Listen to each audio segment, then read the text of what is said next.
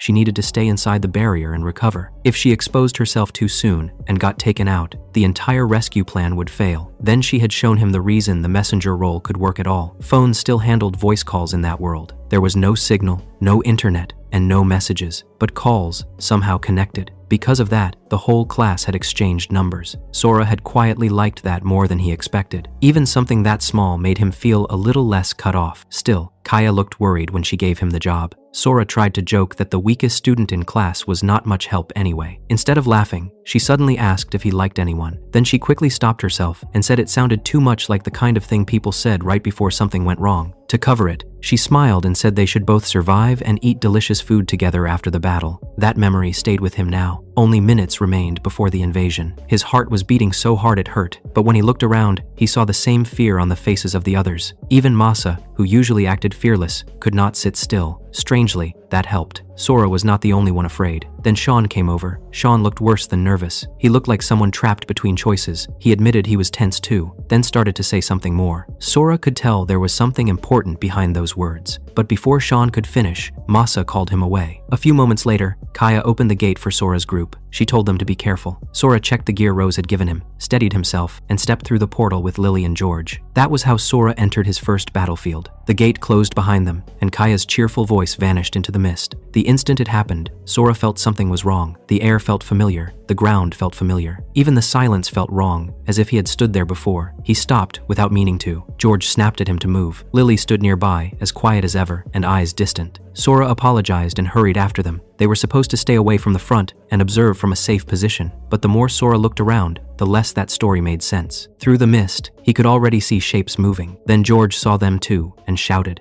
A huge pack of Fergals was already far too close. There were hundreds of them, and they were nearly on top of the group. That was when Sora understood. They had been lied to. A sharp memory flashed through his mind. A ringing phone. Kaya's calm voice. The cold truth. The weak were not needed. They had been thrown away. A chill ran through him. He told the other two to run. George said they should call Kaya and get pulled back. Sora cut him off at once. If George wanted to try, he could. But Sora already knew the call would fail. They had been sacrificed. George checked anyway. The call did not connect. Lily finally reacted. The color drained from her face. Sora could not fully explain how he knew what was happening, but the terror in his chest told him the answer was right. If they stayed there, they would die. So he ran. At first, he thought about heading for the wall. Then, another strange memory hit him. That path would only trap him. He rejected it and searched for somewhere else. Through the mist, he saw a forest. That had to be the answer. If they could vanish into the trees, maybe they could survive. The Fergals should be focused on the holy sword, not on them. Sora wanted to believe that. George and Lily followed once they accepted no rescue was coming. Sora explained his idea while running. They could not outrun the monsters in open ground, but in the forest they might break sight and slip away. For one brief moment, it felt possible. Then, Lily's arm was cut off in a single blow. Everything collapsed at once. A Fergal had reached them much faster than Sora expected. George tried to swing his sword, but the attack was clumsy, and the monster avoided it easily. Sora shouted at him to stop and run. Lily was already finished. If they stayed, all three would die. Then more shapes appeared through the mist. They were surrounded. Sora ran into the forest anyway. He ran because nothing else remained. He ran until a Fergal caught his leg, dragged him down, and tore him apart while he screamed. Then he died, and in the next instant, he was back. Kaya's voice sounded behind him again. The gate closed again. The battlefield reset again. Sora froze. He had died. He knew it. The pain had been real. The fear had been real. Yet he was standing there again, at the exact same point. He threw up on the spot. Then he ran again and died again. He tried different paths. He tried the wall. He tried the forest. He tried warning the others sooner. Nothing changed. Every route ended the same way. He was caught, crushed, torn apart, and returned to the instant after Kaya's gate closed. After nearly 10 deaths, he finally accepted the truth. Dying would not let him escape. Death only reset him. When he checked his status, he found a new skill. Return by death. It was a cruel power. If it had sent him back just a little earlier, before he stepped through the gate, he could have escaped the trap completely, but it did not. It brought him back to the same point every time, as if the world itself was forcing him to stay on that battlefield. Sora hated pain. He hated fear. He hated that world. But no matter how much he screamed, dying would not free him. That left him with only one answer. He would fight. He would survive. And when he survived, he would make the classmates who threw him away feel the same fear he had suffered again and again. As Sora faced the Fergals over and over, he remembered something from childhood. Once, he had ignored his grandfather's warning and wandered alone into the mountains. There, he came face to face with a bear. He knew the basic rules. Do not run. Keep eye contact. Back away slowly. Protect your neck if it attacks. None of that knowledge helped. He had been too scared to move. The bear eventually left, but Sora stayed frozen long after it was gone. That day taught him something simple. Knowing what to do meant nothing if fear locked the body in place. That was exactly what was happening now, so he changed his goal. He stopped trying to win right away. First, he needed to get used to fear. He forced his shaking body toward the Fergals instead of away from them. Rose had allowed every student to choose a weapon, and Sora had picked a handgun because he feared close combat. The gun turned his mana into bullets. It was weak, but it used so little mana that even Sora could fire it for a long time. At first, that meant nothing. He missed every shot. In training, he had at least landed a few hits. On the real battlefield, his hands would not obey him. The noise, pressure, and sight of the monsters ruined his aim. He charged in, fired wildly, and died. Then he did it again and again. After around 20 deaths, he finally admitted how stupid that approach was, so he put the gun away. Then, he started watching. He crouched low and studied the monsters with empty hands. He stopped focusing on killing them and started focusing on movement. One swing, one grab, one step. He watched until patterns began to appear. Soon he could tell what a Fergal was about to do, but that still did not mean his body would move in time. He died again and again because of that gap. He died so many times that the number stopped mattering. Then one day, something inside him finally changed. That change became 2 new skills: fear, resistance, pain, resistance. From there, his progress sped up. Every death gave him more information. Every reset let him test a better step, a cleaner turn. Eventually, he could avoid Fergal attacks without thinking through each motion. That earned him 2 more skills: battle awareness, body control. Only then did he return to the handgun. He chose a single Fergal and focused on just that one. He fired while moving. Most shots still missed. He kept going anyway. At last, one monster stopped moving and broke apart into black dust. He had killed his first Fergal. That earned him 1 more skill: shooting. It had taken him an absurd amount of effort just to kill one monster. Sora took that as proof that he had no natural talent for battle. But by then, talent had started to matter less. He had time, as much time as he needed. Sora stopped seeing them as one identical mass. They had differences. Some were larger, some were faster, but they also shared one major weakness. A small red point appeared at the center of the forehead in the instant they attacked. If Sora hit that point at the right time, even his weak handgun could kill them in 1 shot. That discovery changed everything. He had no idea how many deaths it took to notice it. 50 or a few hundred. By then, he also understood return by death much better. The skill carried over his memory and the skills he gained. It did not carry over physical growth. Every loop started with the same weak body. He began each run with old experience, but not with better base stats. Even so, it was enough. Now he could handle dozens of Fergals by himself. For the first time, he managed to keep George and Lily alive long enough for the 3 of them to rest behind a large rock. George stared at him in honest shock. He said Sora had saved his life and admitted he had badly underestimated him. Sora brushed it aside, but George kept talking. He could not understand why the others still had not come to help. Sora had the same question. The class had clearly thrown the 3 of them out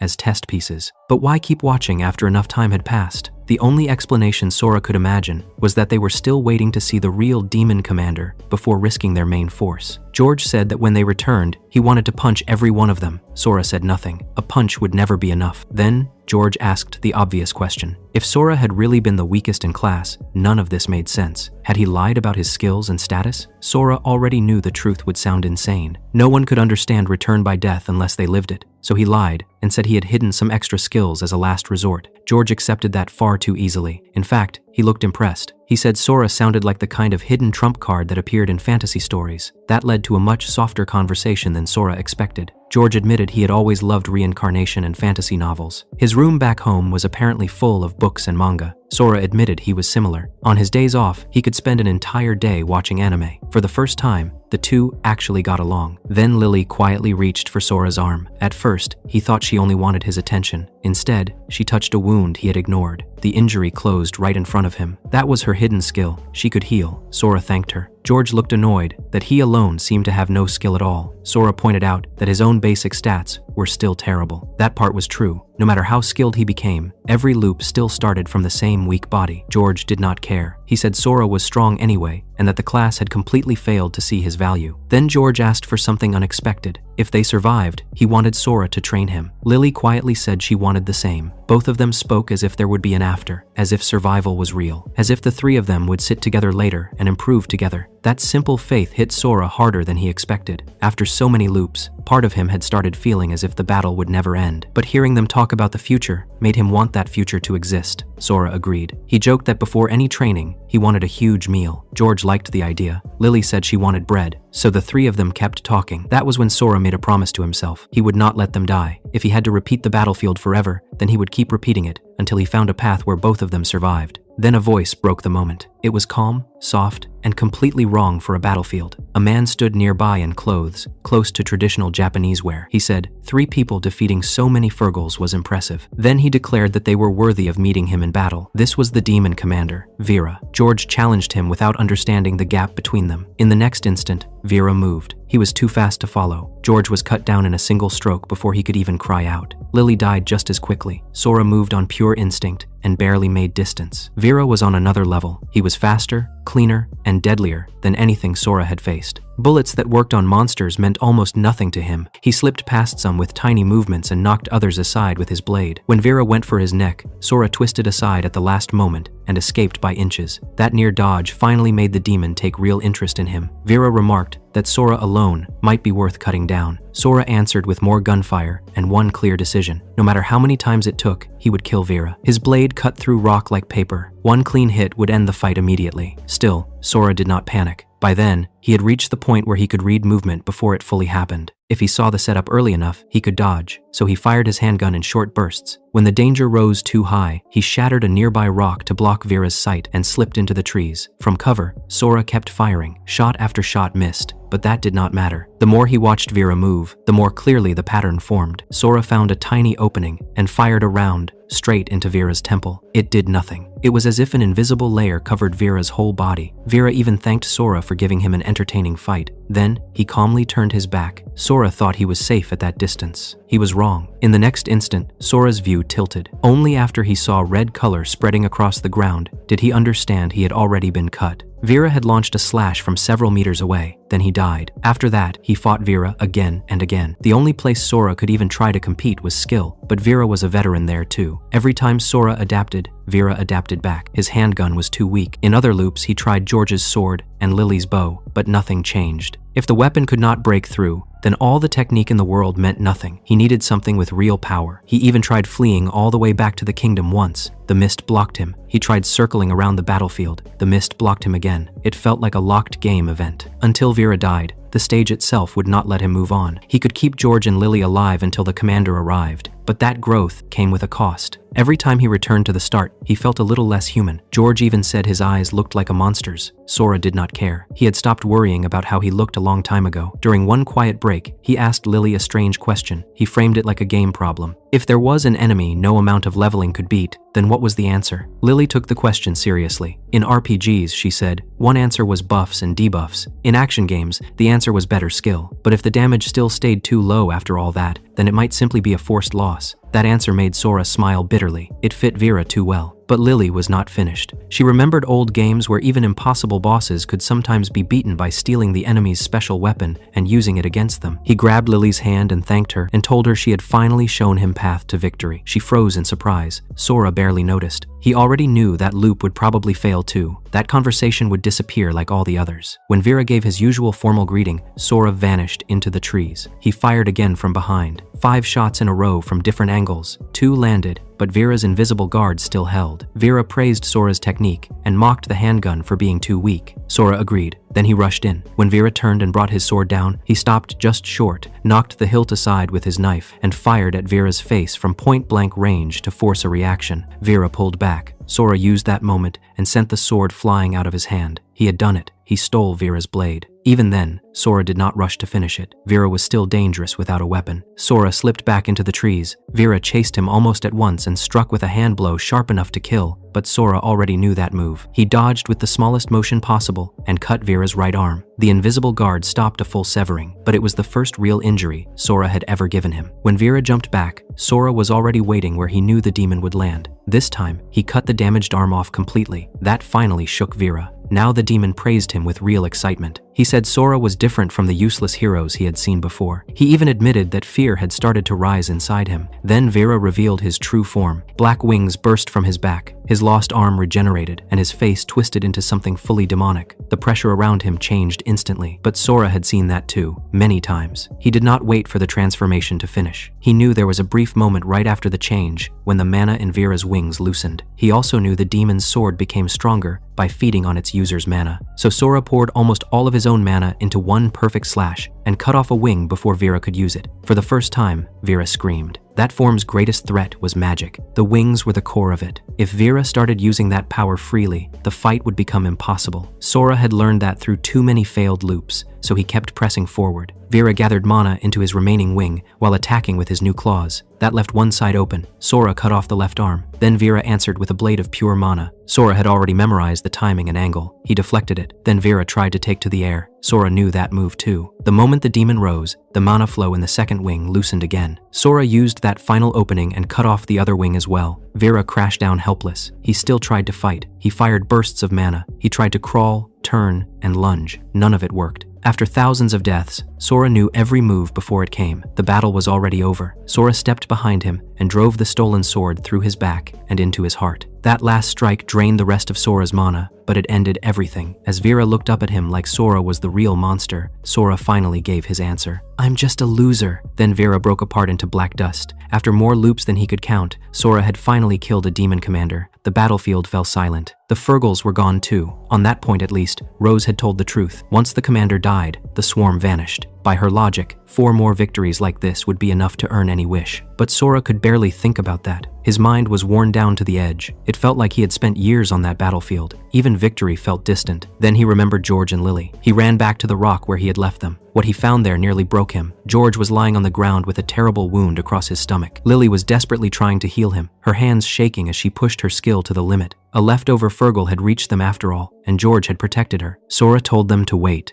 Then he took Vera's sword and slashed himself without hesitation. But when he opened his eyes, he was not back at the old checkpoint. He was back right after Vera's death. For the first time since gaining Return by Death, Sora truly panicked. He killed himself again and again. Same result. The checkpoint had moved. No matter how many times he died, he returned only to the moment after Vera fell. That meant George could no longer be saved. The chance was already gone. Sora still ran back to the rock again and again. It never changed. That was when his self-control finally broke. He screamed at the world. He cursed the skill. He cursed the fact that after surviving all of that, he still could not save the one friend he had made in that hell. To George, Sora had only been a classmate thrown away beside him. But to Sora, George had become much more. He was the boy who loved fantasy novels, the boy with a cat at home and a younger sister, the boy who hated studying but still wanted to become a teacher someday, the boy who had promised they would share a huge meal after the battle. Sora begged him not to die. He cried harder than he had in a very long time. George, barely able to speak, told him something simple. He had always believed no one would be sad if he died. Seeing Sora cry for him did not feel bad. That only made Sora cry more. He told George they were friends. George looked shocked by that word. Then he smiled weakly. A moment later, Lily collapsed beside them. Her mana had finally run out. Even then, she had kept trying to save him until the very end. George noticed. He asked Sora to tell her he was sorry. He said she had been the one encouraging him while he was trembling. Then he asked for one last favor. If Sora made it back, he wanted him to hit the class once in his place. Sora promised. Only then did George finally relax, then faded into particles of light. Sora could only hope his soul really returned home, where he could sit with a novel and wait for the others. But that hope did not lessen the loss. Then a new gate opened behind him. Only now did the others arrive. Sora lifted the unconscious Lily onto his back. Grief slowly turned into something colder and darker. He swore he would never forgive any of them. Not the classmates who laughed and watched. Not the people of that world who called them heroes and used them like tools. Then he walked through the gate.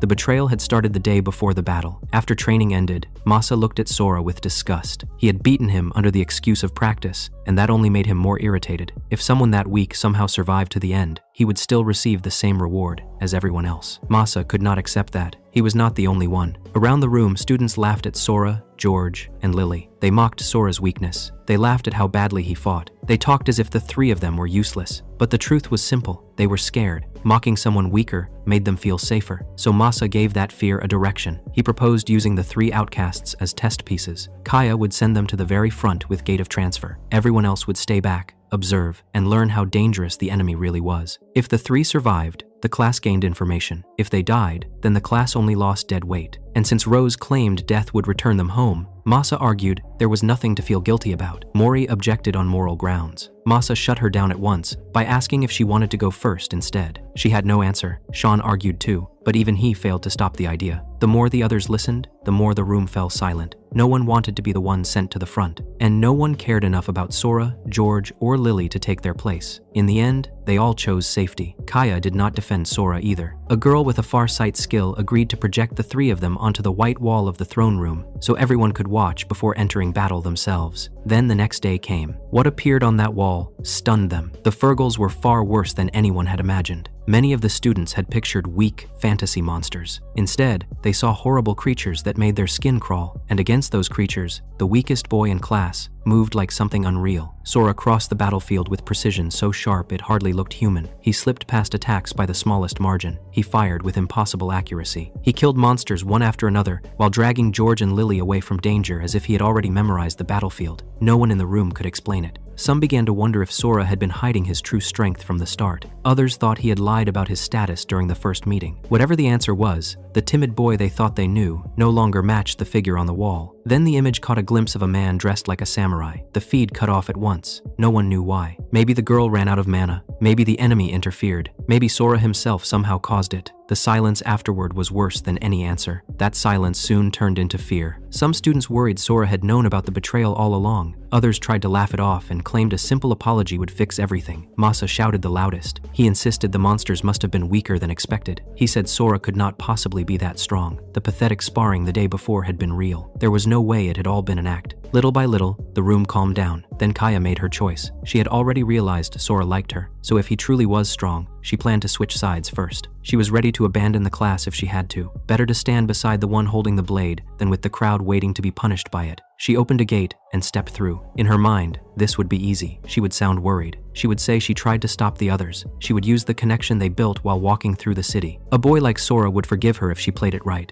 but the moment she found him, she froze. Sora was walking toward her with Lily on his back. His eyes were red from crying. George was nowhere to be seen. Kaya still tried to speak and followed him back through the return gate. Once they entered the throne room, every eye turned towards Sora. No one dared step forward. Sora ignored them all. He laid Lily down gently in a corner and quietly asked her to wait a little longer. Then he stood again. The entire mood in the room changed. Masa tried to speak, but Kaya moved first. She rushed towards Sora and tried to explain herself. Sora did not let her finish. "Shut up, pest!" His sword flashed. No one even saw the draw. Kaya died in a single strike. For 1 second, the throne room froze. Then the screaming began. Sora raised Vira's sword, looked at the classmates who had thrown him away, and moved. The throne room filled with panic. Students looked at Sora as if he were the monster now. That only made his head ache more. To Sora, they were the real monsters. He still remembered their voices on the phone. He remembered how they laughed while he ran for his life. So he raised Vira's sword and began cutting them down. There was no hesitation left in him. Students who had once sat in the same classroom fell one after another. Sora felt nothing. Then Masa stepped forward. He shouted in rage, still unable to accept what was happening. Sora understood why. On paper, Masa should have had the advantage. Sora's basic status was still the worst in class, and most of his mana was gone after the fight with Vera. If the class had truly worked together, they might have made this difficult, but Masa was alone. That was not enough. Masa shouted about Kaya, and Sora answered without emotion. Yes, he had killed her. Her transfer skill was too dangerous. If she escaped, she would become a problem later. It was better to remove her first. That answer broke Masa completely. He rushed in with his sword and called down flames with one of his skills. Fire crashed towards Sora from above. Against Sora, it was far too slow. He stepped aside with ease. Masa's aim was ruined by panic, and his attacks only blocked the escape paths of the other students. Sora mocked him for trembling. Masa shouted that he was the chosen one, and Sora was nothing. Sora did not let him finish. He crossed the distance in an instant and cut him down. Masa vanished into light, just like the others. After that, the rest of the killing became almost mechanical. Some begged for mercy, some blamed Masa. He ignored all of it. He killed them one by one. In a way, it almost disappointed him. Most of them had better status than he did. Even now, Sora had little mana left. If they had stayed calm, worked together, and accepted pain, some of them might have made the fight hard, but they could not. Fear ruled them. At last, it was over. All 28 students who had betrayed him were gone. Only Sora, Lily, and George had been outside that count. George was already dead. Lily was unconscious. Sora stood in the ruined throne room and felt almost nothing. He had wanted revenge for so long. He had imagined rage, relief, satisfaction. Instead, there was only cold silence. So he turned away from the students and faced the queen. The castle guards did not stop him.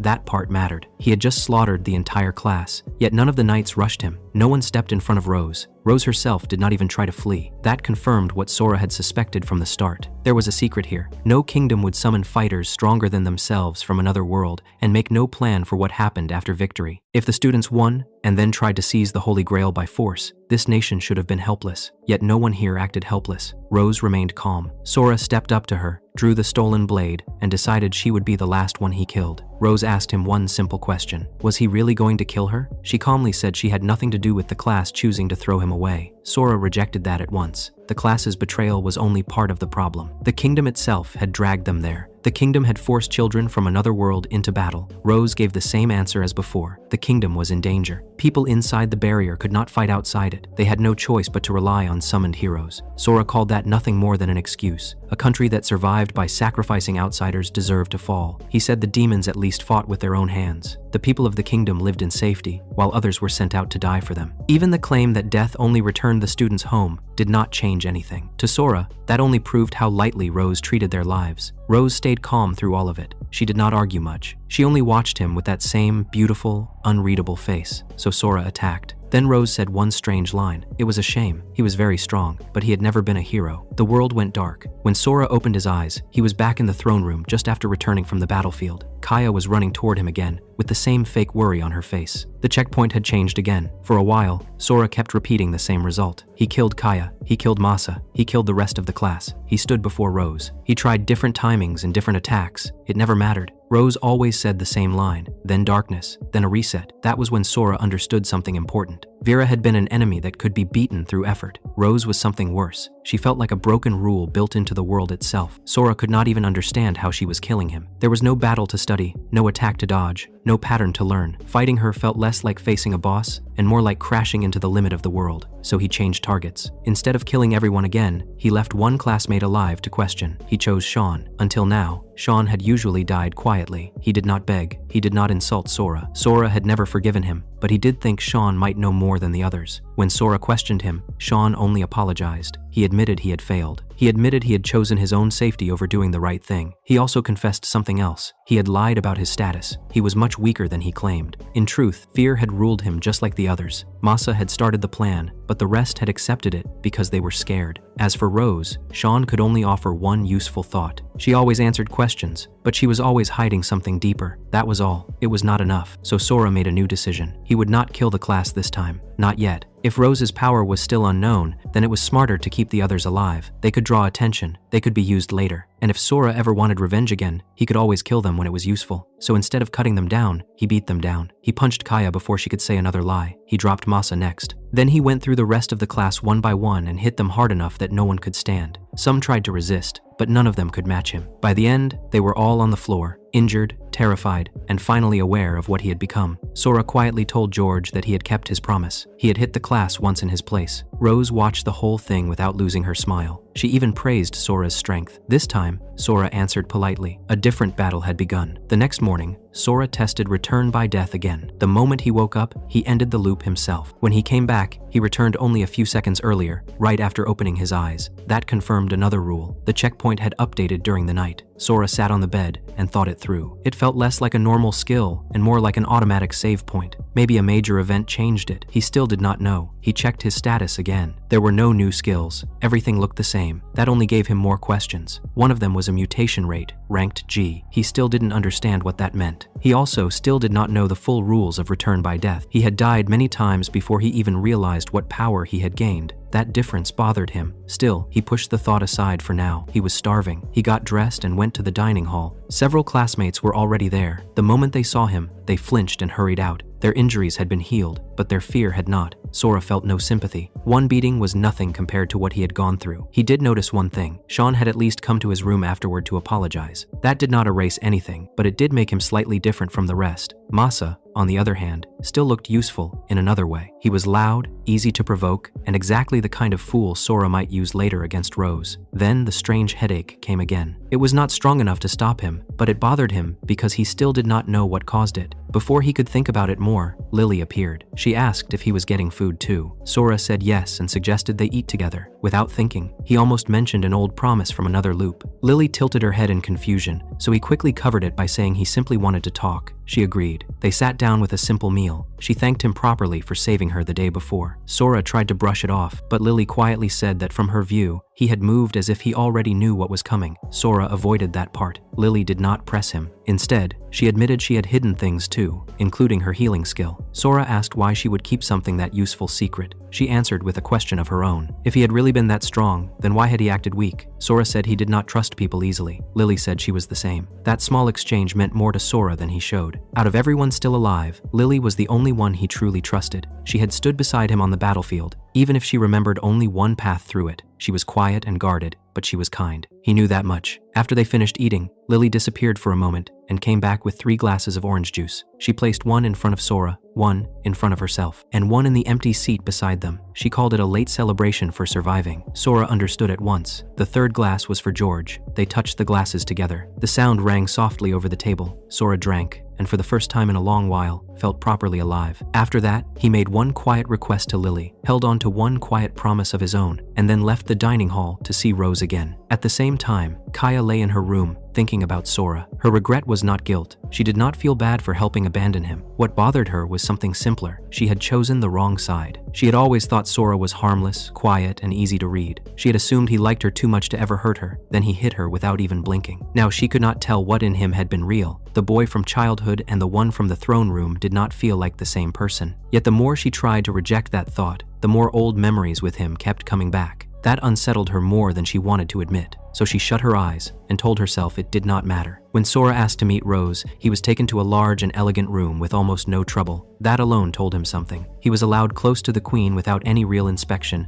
and barely any guards. If Rose's hidden power did not exist, he could have killed her from that distance easily. Rose greeted him warmly and invited him to sit. A maid brought tea. Rose even offered him rewards before he asked for anything. Better weapons, stronger armor, servants, anything. She said someone as useful as Sora would surely stand at the center of future battles. Sora refused all of it. What he wanted was information. He asked about the kingdom's history, its culture, the reason for the war with the demons, whether other human countries existed, what skills and statuses really were, and what exactly the blessing on summoned people meant. Rose answered every question. That was the problem. She said the kingdom knew very little about the demons beyond old records and the repeated pattern of invasions. They did not know where the demons lived or what their true goal was. She said the Holy Grail allowed the kingdom to support its people even without trade beyond the barrier. She said the laws of the world gave blessings and skills to summoned outsiders, but she did not know the deeper reason. When Sora pressed her on how she could be sure dead heroes returned home, if nobody from the kingdom could verify it, Rose gave him a polished answer. She compared it to dropping a spoon and knowing it would fall. Some things were simply rules of the world. Sean had been right. Rose never refused to answer. She simply answered in ways that gave away nothing important. It felt less like a conversation and more like a system built long ago to guide confused, summoned fighters. So Sora stopped being polite. He asked directly what the kingdom had prepared in case summoned heroes ever turned against it. Then he pushed even harder and asked whether he would need to cut off one of Rose's fingers before she stopped dodging. Instead of getting angry or afraid, Rose laughed. She laughed hard, as if Sora had finally become interesting. Then she calmly said he could try if he wished. She even held out her hand and offered him a finger as if it meant nothing. That told Sora enough. Threatening her that way would not work. If she looked that comfortable, then whatever she was hiding ran far deeper than simple fear of pain. Sora stepped back from the bluff and said he had only been testing her. Rose accepted that easily. She told him that his soul looked distorted, almost as if the world itself was trying to reject him. Sora asked if she could really see souls. She said yes, and she said that was why she was queen. For a moment, he thought about resetting, but he chose not to. Rose had not rejected him. If anything, she seemed amused by him now. That interest might become useful, so he kept visiting her.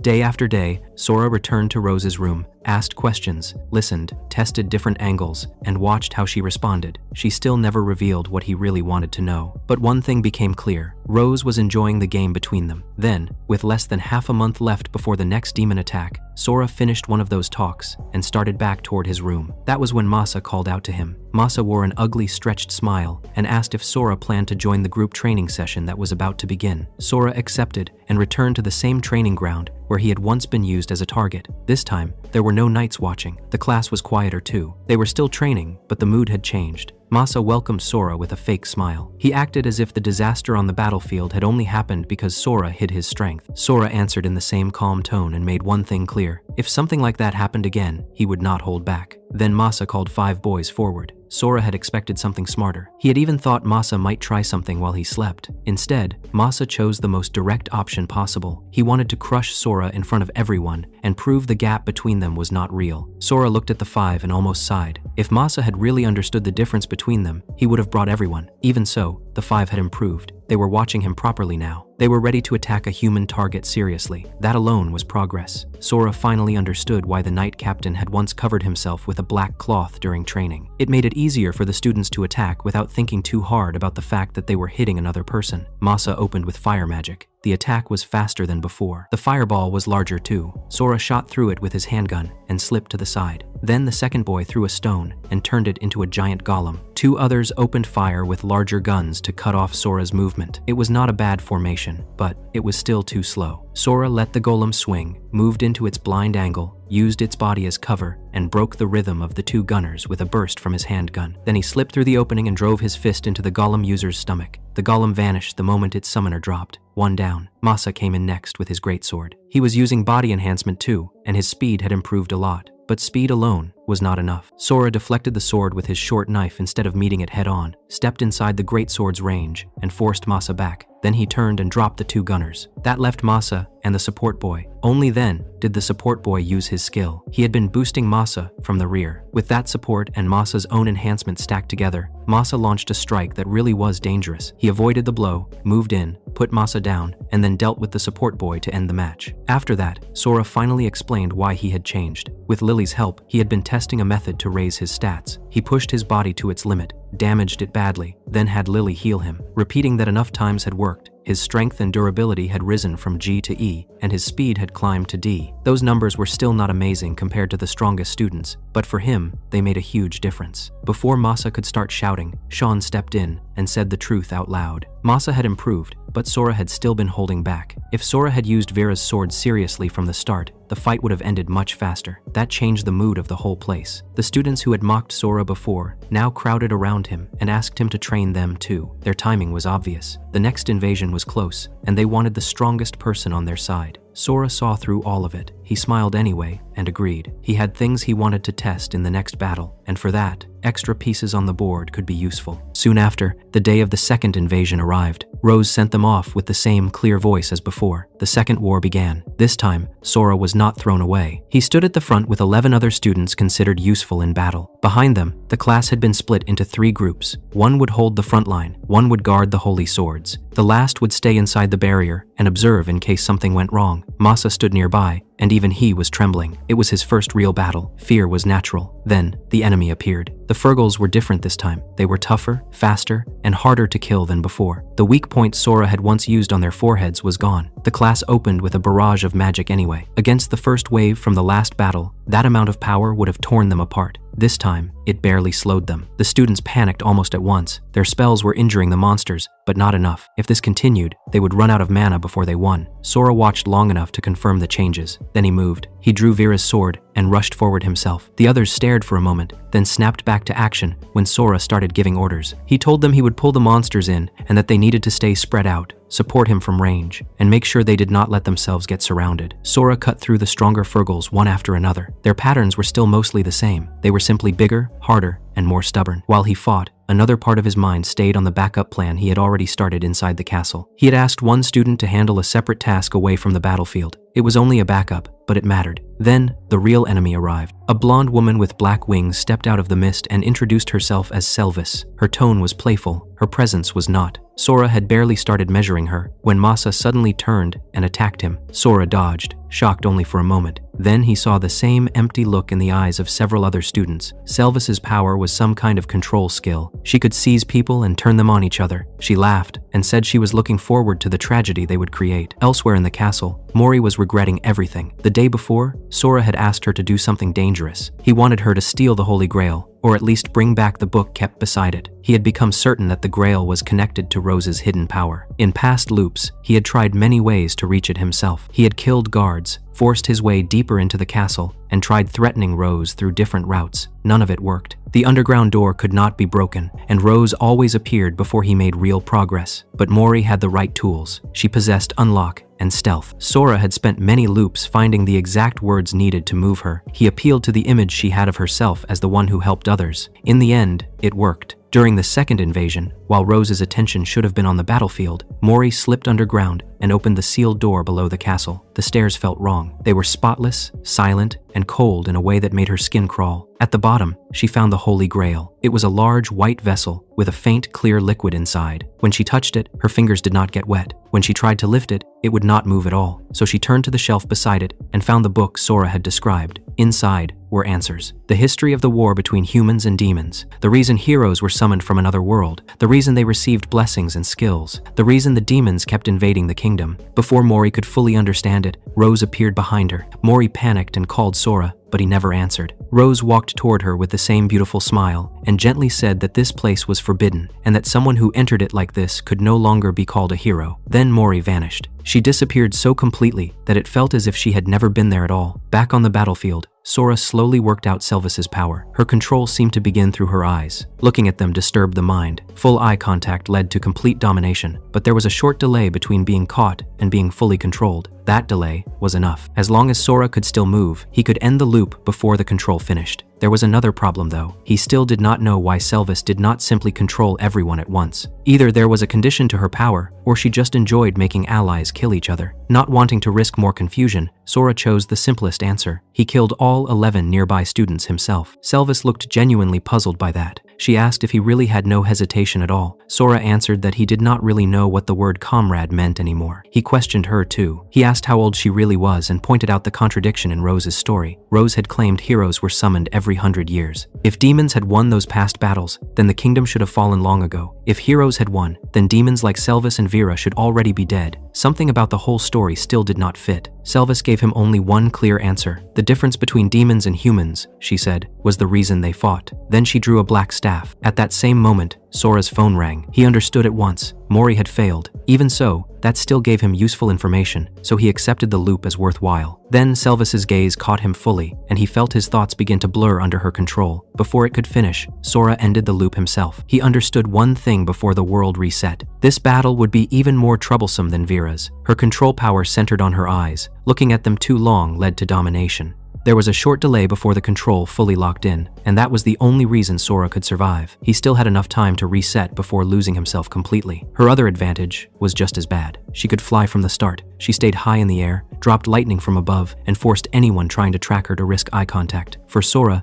it was a terrible matchup. He had very few strong, long-range options, and the other students were almost useless because they got controlled too quickly. So after enough loops, Sora stopped relying on them. He called Kaya in, ordered the front line to fall back, and fought alone. He could use the class later if needed. Right now, they only made the battle worse. That left him with one goal. He had to improve his fallen magic. Vera had used that art through his sword. Sora already had the skill, but only in a rough form. He had copied the basics through repeated observation. Now he had to turn that weak imitation into a real weapon. At first, he approached it like sword training. He imagined cutting the air. He imagined fast draws. He imagined mana flowing cleanly through the body and into the blade. None of it worked. Eventually, he realized he was thinking too neatly. Fallen magic did not feel proper or straight. It felt twisted. So he went back to watching the demons. Vera had used his wings as a core. Selvis had wings too. Sora did not. So he searched for another source. The answer was ugly, but it fit. It was the blood trace he had spilled over endless deaths. He cut his finger, smeared that mark onto Vera's sword, and swung. A slash flew. It only grazed Selvis's cheek, but that was enough. He had found the door. After that, the loops kept piling up. He refined the technique again and again. He learned how to compress his weak mana better. He learned how much of that blood trigger he actually needed. He learned how to shape the slash without wasting motion. Roughly 400 loops later, he had changed once more. By then, he could fight Selvis with his eyes closed. He no longer needed to look at her directly to read the battle. Selvis eventually lost patience, dropped lower, and tried to finish things more directly. Sora answered by cutting off one of her arms with a flying slash. That finally shook her. She rose higher and started preparing the same kind of final transformation Vera had once used. Sora had expected that too. He admitted to himself that what he was about to do felt a little embarrassing. Then he copied the demons and raised one hand toward the sky. The next instant, the battle was decided. Sora still did not know what the words meant. He did not even know whether the technique he had created truly belonged to the same system as the demon's final art. He had only studied, tested, and repeated until something finally took shape.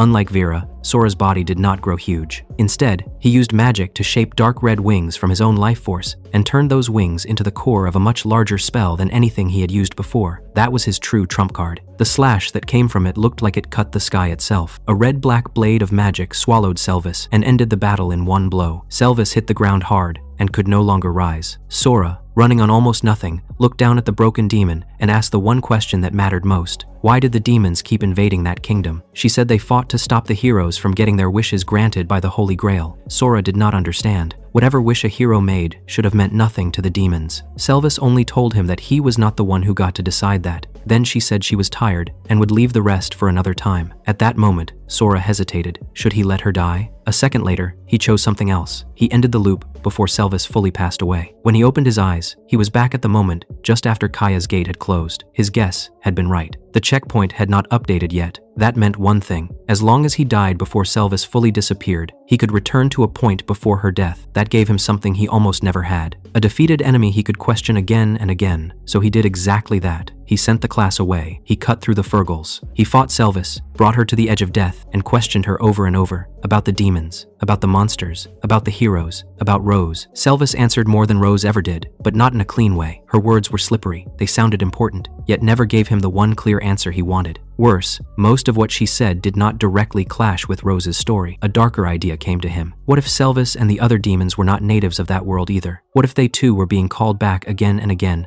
just like heroes could be? That would explain how demons spoke as if they had fought heroes across long ages. But when Sora said that, Selvis rejected it more fiercely than anything else. She looked disgusted and told him never to compare them. He tried the question again in later loops. Her answer never changed, so he changed the question. What did Selvis herself want? This time, she smiled. Then she gave him the one answer he had not expected. She said she fought to dry up the Holy Grail. After that, she finally turned to ash and disappeared. That was how the second battle ended. Back in the throne room, Masa was irritated. Sora had forced him and the others away from the main battlefield. Masa hated that he had obeyed, but the truth was uglier than his pride. Part of him had also felt relieved. The Fergals were horrible. Even after training, he had not really wanted to face them head on. Around him, though, the mood was much lighter. Some of the girls watched Sora through the far sight wall, almost like they were watching a match. They said his face looked different now. They said he seemed calm and cool. Even Kaya could not stop staring. That only made Masa angrier. Then the far sight wall went blank. At first, nobody panicked. Most of them assumed Sora was still fine. If he were in real trouble, he would call. Instead, Kaya's phone rang. It was Sean. His voice was frantic. A huge number of Fergals had reached the Holy Sword group,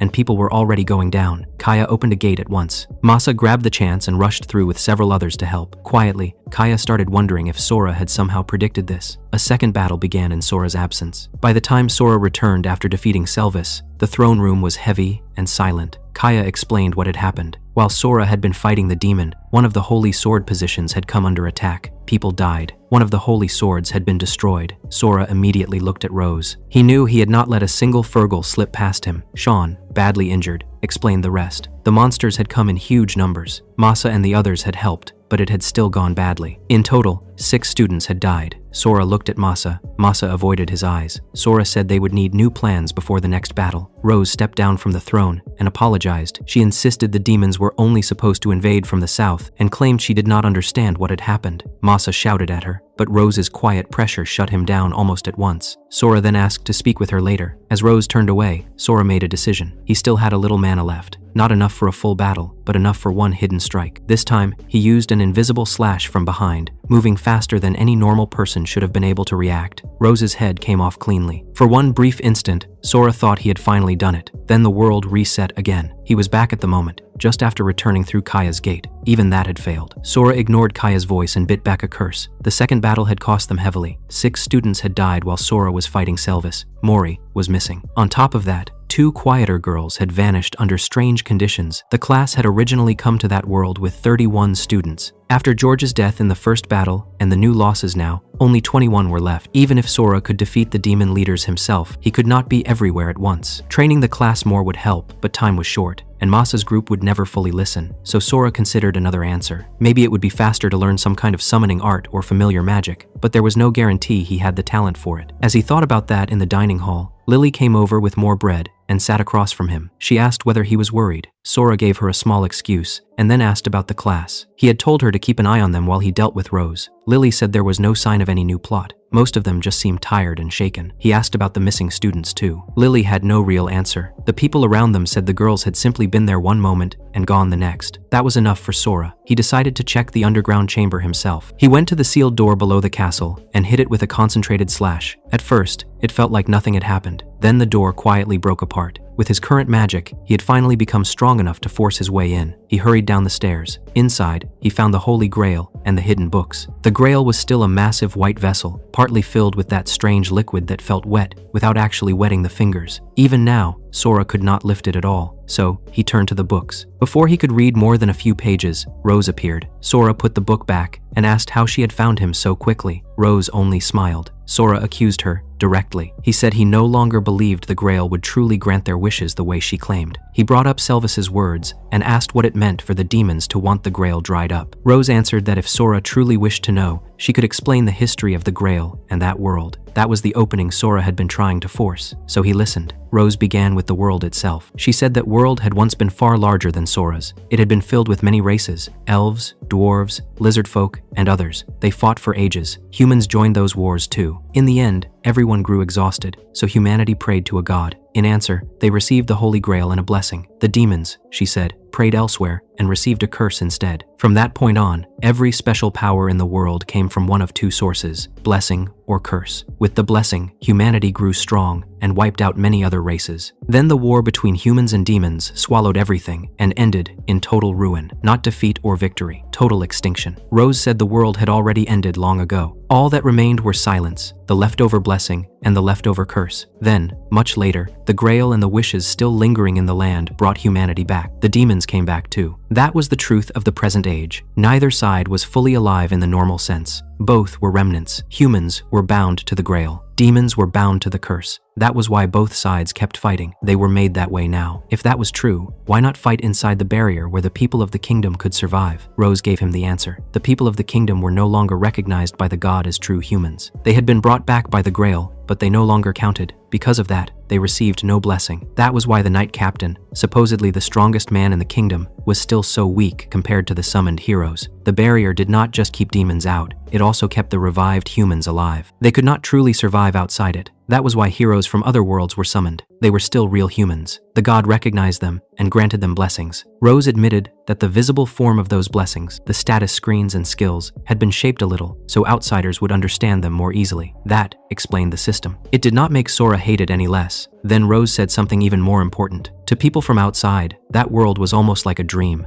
Dying there meant waking up back home. But the Grail itself was different. The Grail alone was real. It was not part of the dream. And Rose, chosen by the Grail, was tied to the kingdom itself. If she died, the kingdom would collapse, and the power binding the heroes to that world would break as well. That was why killing her was meaningless. That was why Sora could never truly finish her the way he wanted. Rose touched his cheek with a hand so cold, it barely felt alive. Then, she finally spoke from what sounded like her real desire. She wanted the dream to continue. That was all. The demons were tired of it. She was not. 1,000,000 years would still not be enough for her. She wanted more life, more time, more of that false kingdom, and for that, she needed Sora to kill the remaining demon leaders. Sora did not believe every word without question. There were still things to test, but he no longer thought Rose was lying about everything either. The picture was finally becoming clearer, and that alone mattered. At last, Rose offered him her hand and invited him to tea. Sora hesitated for a moment. Then he took it, feeling like he had stepped even deeper into a bad dream. Even after hearing Rose's explanation, Sora still had doubts. Humans and demons had both died once, then returned through blessing and curse, and now repeated the same war forever. If that was true, then almost no one in that world could still be fully sane. Sora understood that too well. He had already started losing parts of himself after repeating a single battlefield so many times. Still, one thing would not leave his mind. Why had Rose chosen that moment to tell him the truth? If she was willing to explain so much, then there had been no reason to erase Mori. It almost felt like Rose had shown him one terrible truth to make him stop searching for something even worse. In the end, Sora forced himself to think simply. If Rose truly would send him home and grant his wish, then her secrets no longer mattered. If she would not, then only power mattered. So he stopped pushing against her openly. He trained. He trained himself, and he trained the class whenever it suited him. Then he kept winning. The third and fourth demon leaders fell. Sora's body changed again. He raised his strength, durability, and speed the same way as before. He even found a way to raise magic by pushing his mind to the edge and then recovering. Mutation rate still never changed. By the time the final battle arrived, only 8 classmates were left. Only one holy sword remained. Sora no longer cared. One more victory, and everything would end. He stepped through Kaya's gate and waited for the usual sound of the Fergals moving through the mist. Nothing came. Then the final demon appeared by herself. She was around Sora's size and wore a mask. At first glance, she looked more like a strange girl than a monster. Before Sora could even attack, she calmly told him one thing: he could not kill her. In the next instant, his consciousness was cut off. By then, Sora had become frighteningly strong. He had used every method he could think of. He had pushed his body past safety. He had broken himself again and again, then rebuilt himself stronger. He had even told the others how to do it. Not one of them truly followed him all the way. Even Masa, who loved to boast, could not force himself to cross that line. Then the masked demon's power struck. It felt too much like Rose's. No matter how strong Sora had become, it did not matter. The masked demon's ability ignored speed, skill, and stats. It simply shut him down before the fight could even begin. Sora did not panic. If the human side had the Holy Grail, then it made sense that the demon side might also have some abnormal power. That would explain why the war had lasted so long. Previous heroes might have been just as strong as Sora in their own ways and still failed because of powers like this. The masked demon then began speaking to him across repeated loops. She said his soul felt dark and heavy, as if he carried the sadness of the whole world alone. That made Sora stop and study her more carefully. Unlike Vera and Selvis, she looked almost fully human. No wings, just a masked girl standing there and talking as if she had endless time. When Sora asked whether she wanted the endless war to continue the way Rose did, she gave him a strange answer. She said she hated things that never changed. She was searching for something special, something that could clear the fog from the world. Hope, she said, only appeared inside absurdity. That changed Sora's thinking. Until then,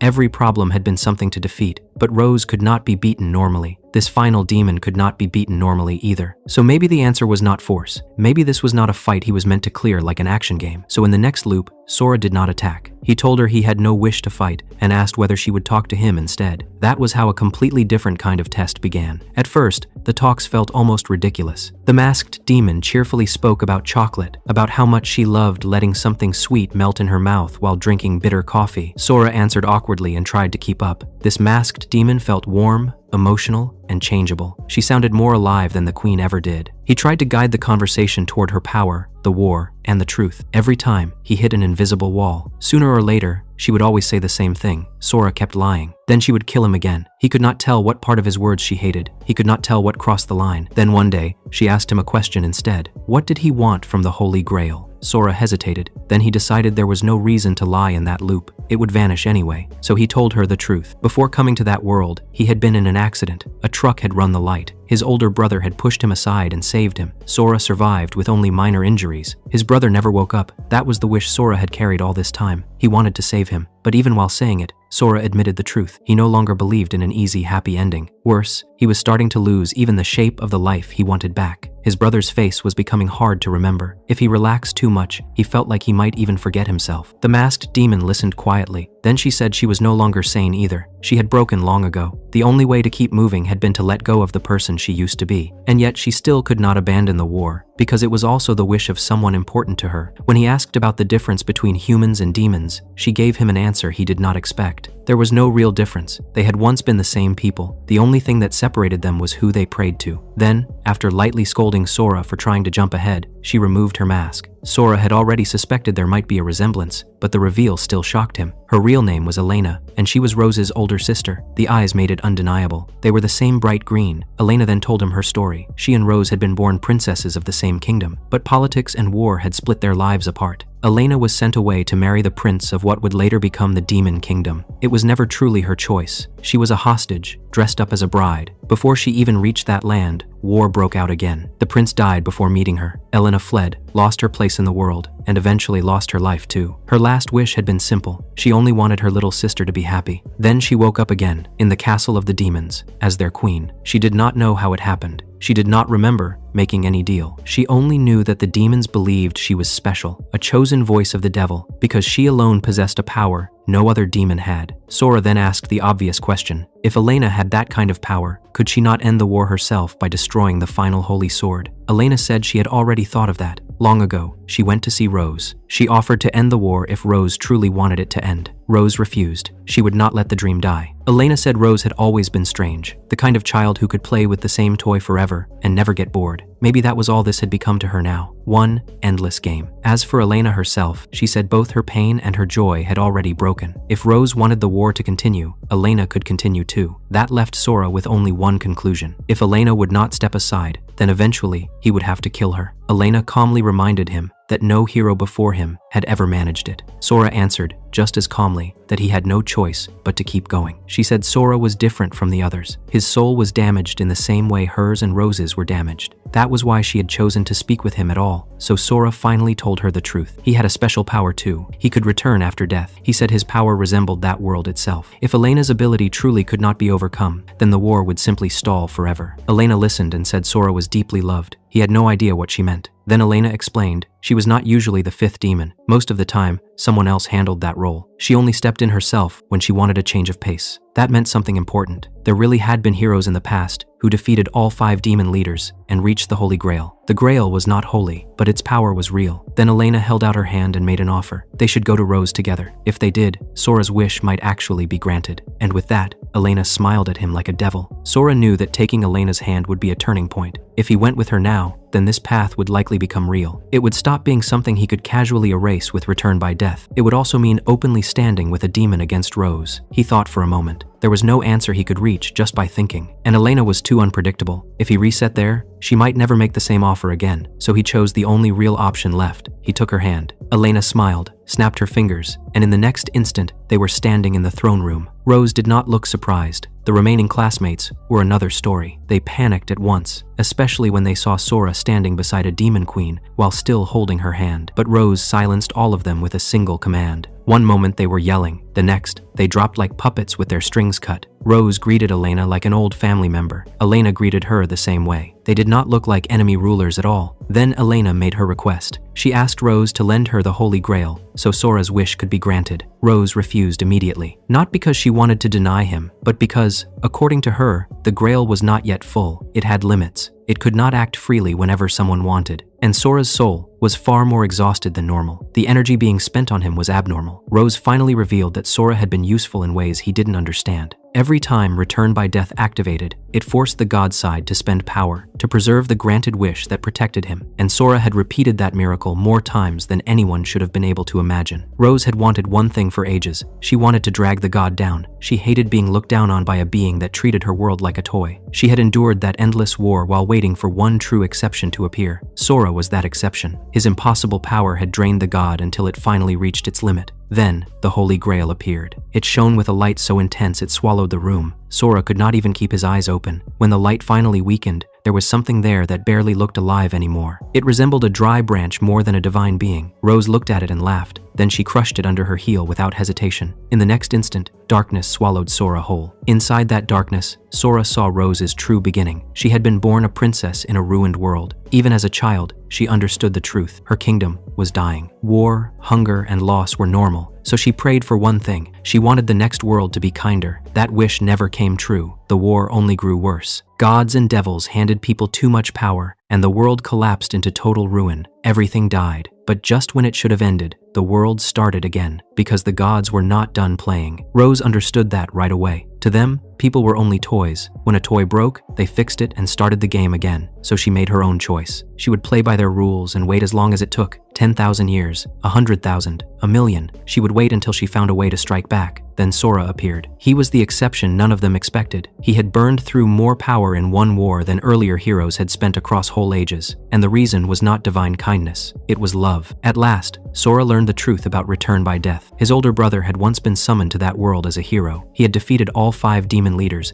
and reached the Holy Grail. But instead of using the wish for himself, he asked for only one thing. He wished that his little brother would stay safe. That wish became Return by Death. That was why Sora had survived so much. Not because the god cared, because his brother had protected him first. Rose also showed him another rule. The Holy Grail recovered power whenever summoned heroes and demon leaders died. It would not be at full strength, but with enough deaths, it could grant another wish. That meant if the remaining classmates died, Sora's wish should go through. After revealing that, Rose admitted she was tired. Her revenge had already been achieved. She no longer wanted to stay awake. Sora called her selfish. Rose accepted that with a small smile. Then she faded into the darkness. When Sora opened his eyes, he was back in the throne room. Rose was gone. Elena was gone. Only the fallen classmates remained. Sora understood what he had to do next. Sora reached for his sword. If the remaining classmates had to die for the Grail to grant his wish, then he would do it. He no longer felt guilt over that. In earlier loops, he had already killed them countless times, but before he could move, Lily woke up. She sat up, looked around, and calmly said it looked like she had won. Then she explained, she had been hiding more than just healing magic. One of her hidden skills was future sight. It only showed short, broken pieces of the future, and it cost a great deal of mana, but it was enough to let her see certain endings before they came. Another skill let her make poison strong enough to kill people, even if it was not very useful against demons or monsters. That was how she had won. She had poisoned the remaining classmates before they could wake up. Sora asked if she also had a wish she wanted from the Grail. Lily said no. She did not want anything that badly. She only wanted to win the game. Then, Sora asked about her final hidden skill. Lily asked whether he knew what mutation rate really meant. He did not, so she told him. When mutation rate rose past a certain point, a person stopped being human and became one of the monsters. The sudden attacks in impossible places, the strange extra Fergals, even some of the classmates who had vanished, all of it came from that hidden rule. The world had some unseen measure, almost like contribution. Once someone became unnecessary to the game, they were pushed toward becoming a monster. Mutation rate rose under that pressure. And Lily knew all that because her last hidden skill was Devil's Whisper. She could hear the devil's voice. That voice had told her things the others never knew. It had also shown her futures where Sora himself became a monster and killed everyone while the devil laughed. Sora went quiet. If the god was already dead, then even return by death might no longer be safe. If he changed too, then everything would end in the worst possible way, Lily said. In some futures, she herself killed Sora and won. The devil had shown her ways to do it, but she refused. She would not kill a friend just to win. Then she took out a small vial and drank it. Sora understood too late. She had already chosen her own ending. Lily told him to make the wish and go home. Then, when he got back, the three of them could play games together, Sora promised. He said they would spend a whole day playing, with snacks piled up around them. Lily smiled. It was a real smile. Then she thanked him for saving her in the first battle. A moment later, she disappeared into the light. At last, only Sora remained. He picked up the Holy Grail. This time, it was light enough to carry. Then a voice told him the game was not over yet. Sora turned and saw a figure sitting on the throne. Presence was completely different. This was the devil, and it had come to play one last game. The devil laughed and explained everything with shameless delight. Now only two players were left, Sora and itself. It did not want to be alone. It wanted a game. Then the Grail vanished from Sora's hands and appeared in the devil's. The devil offered him two choices. He could use the Grail to save his brother. If he did, then from that moment on, he would belong to the devil forever and become its endless toy. Or he could give up on the wish and return to his world alive. But if he chose that path, his brother would die. There was also a third option, and the devil mocked him with it. Sora could cut his own neck, and hope, return by death, still worked. Sora might have chosen the first path without hesitation. He would have endured anything if it meant saving his brother. He had promised Lily. He had also promised George, in his own way. He could not save one person by throwing away everything else and becoming the devil's toy forever. So, he made his choice. He refused every path the devil had offered. The devil stared at him for a second. Then it laughed even harder. It threw the Grail aside like a toy and said that if Sora wanted a game, then it would give him one. But this time, there would be no easy escape. Sora did not answer with words. He only drew his sword and raised one hand, calling up the blood-black power he had forged through endless battles. Then, the final fight began.